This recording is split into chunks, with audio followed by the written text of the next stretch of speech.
I'm Ben Brown for the ABC 15 political team. The VA plans to cut roughly 83,000 jobs. VA Secretary Doug Collins says health care and benefits won't be affected, but some veterans we talked to have some concerns. At American Legion Post 2, veterans sit around a bar, share stories, and laugh.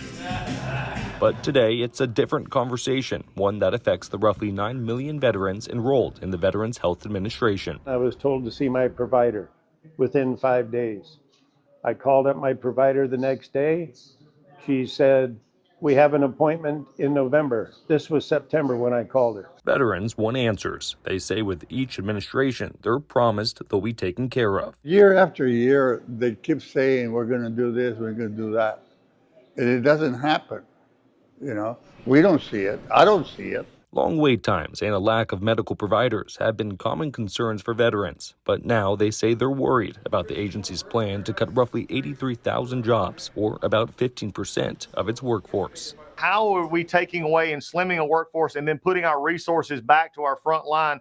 How is that going to help? Because it's actually going to put more doctors, put more nurses, give more resources to what we're having. VA Secretary Doug Collins says they're targeting duplicity within the agency, like in human resources and payroll. But Buddy Cook, who served in the Army, says he doesn't see how cutting jobs is the solution. We're understaffed now. You're going to cut it even further. Well, that makes little to no sense. To kind of clear up any confusion of what jobs specifically are at risk here, it sounds like even some veterans could lose their jobs.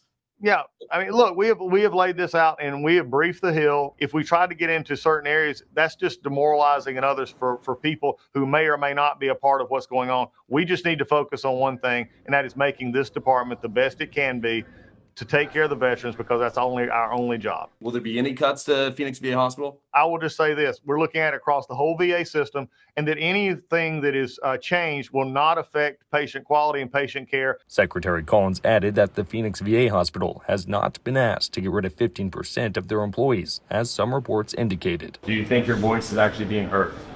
Okay. No. Ben Brown, ABC 15, Arizona.